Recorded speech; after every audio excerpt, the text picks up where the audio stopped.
Fyodor Dostoevsky lived from November 11, 1821 to February 9, 1881. Fyodor was an educated man and spent his early years writing novels and short stories. His novels often focused on the psychology of the main character and the effects of their actions. After serving 2 years in the army, Dostoevsky began writing anti-political articles that deemed him treasonous and landed him in jail. While in exile, he married a young widow and wrote his most popular novel, Crime and Punishment, in 1866. Dostoevsky also wrote The Possessed, otherwise known as Demons, The Brothers Karamazov, and The Idiot. Now you may be wondering what historical events occurred that influenced the writing of Crime and Punishment. Although the text was somewhat influenced by events happening in Russia at the time, it was mostly influenced by the events in Dostoevsky's life. After his banishment to Siberia, he became a changed man. Having faced death, Dostoevsky began questioning the nature of crime. The book is the result of his philosophic ideals between crime and the punishment given.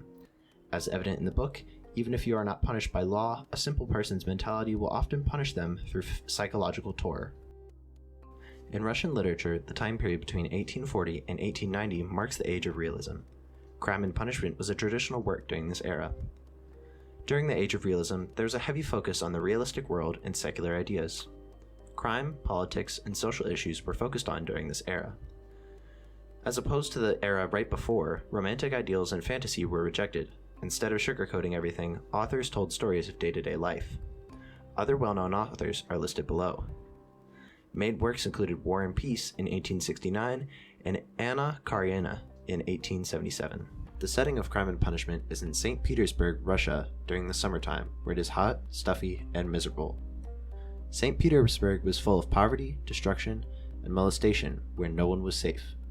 When moved to Siberia, it was seen as pure and untouched from all the negative turmoil in contrast to St. Petersburg, ironic to the fact that the jail is located here but seen as a sanctuary for prisoners. The plot of Crime and Punishment takes place in 1860 St. Petersburg, Russia, and follows a young, attractive, impoverished former student Rodion Raskolnikov who plans to carry out a murder of an old, stingy, callous pawnbroker because of his economic status and skewed, contradictory perspectives of justice. Upon the carrying out of his malicious deed, though, he miscalculates for an unexpected witness, the pawnbroker's sister, a kind, innocent young woman suspected to have mental problems, and kills her during the same night. Raskolnikov's poorly planned, thought-out motive and act haunt him through the feelings of guilt, disgust, fear, and paranoia, and he slowly descends into madness as he struggles to choose between his morality and his fears. Raskolnikov fights with his conscience of the murder crime he committed and whether or not he should confess to the police. This creates the idea that Raskolnikov struggles with eternal ideas with forces of good and those of evil. This is important because it shows his guilt that he actually cares and has feelings uncommon amongst other murderers throughout history. The development of the main protagonist, Raskolnikov, is a long but thorough change of nature and mentality as he shifts from thinking of himself as an exception to humanity to accepting his mediocrity.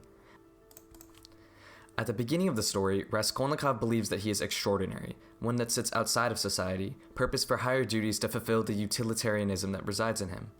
Upon the murders of the pawnbroker and her sister, though, Raskolnikov learns that he is unfit to become such and even questions if such could even exist.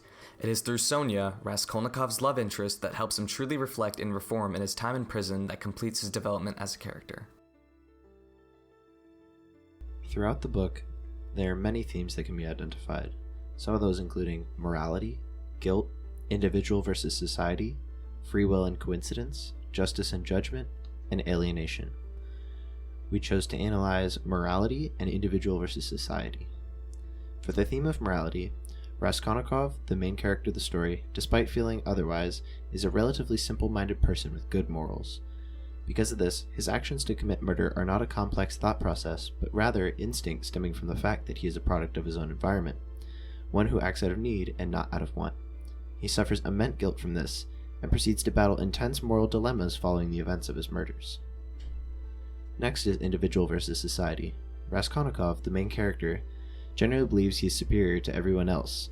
Because of that, he faces both unintentional and intentional alienation from his friends, lover, family, and society as a whole. This mindset he holds makes it harder for him to correctly cope with the consequences of his murders and ultimately contributes to his downfall. Dostoevsky writes Crime and Punishment as a third-person narrative with some argumentable moments of second person. He utilizes the ideas of drama seen within fiction to draw the importance between philosophy, mental dilemmas, and moral predicaments, especially present among main protagonist Raskolnikov. Dostoevsky exaggerates his characters' conversation to add emphasis to the turbulent state of mind they are experiencing throughout the entire novel. The narrator shifts emotional ideas as a result to the different mental dilemmas present within each of the characters. Within almost every single perspective of Raskolnikov, he is presented in a haughty, self-contradictory way to establish a lack of sanity and emotional regret he feels after his murders. "Perhaps I've been unfair to myself," he observed, gloomily pondering. "Perhaps, after all, I am a man and not a louse, and I've been in too great a hurry to condemn myself. I'll make another fight of it." A haughty smile appeared on his lips. Part 5, Chapter 4. "I dare say I can see I'm ridiculous myself," muttered Raskolnikov angrily. Part 6, Chapter 4. Then, when shifted to the Marmeladov family, the sense of perspective is presented as if drunk by alcohol, frantic, desperation, and dumbness, to convey the destruction his family has faced resulting from his alcohol addiction and poverty. Dostoevsky's writing reflected exactly how the youth were feeling back in the 1860s. At the time, Russia had just been swept through by the reforms that had followed the emancipation of the serfs. Dostoevsky includes a lot of internal monologues within Crime and Punishment to create a sense of disorganization and chaos when trying to understand who exactly is talking. This is what makes his book argumentative to being second person and third person. The youth in the 1860s felt life was meaningless, and Dostoevsky wanted to capture that in his writing. His writing for the time was very out of norm and was not expected. Later on, he would join a group of radicals that would meet to discuss forbidden literature that unfortunately his novel Crime and Punishment would fit into. Because of these meetings, he would end up facing jail time. When looking at imagery, a good example comes out from Part 1, Chapter 3 of Crime and Punishment.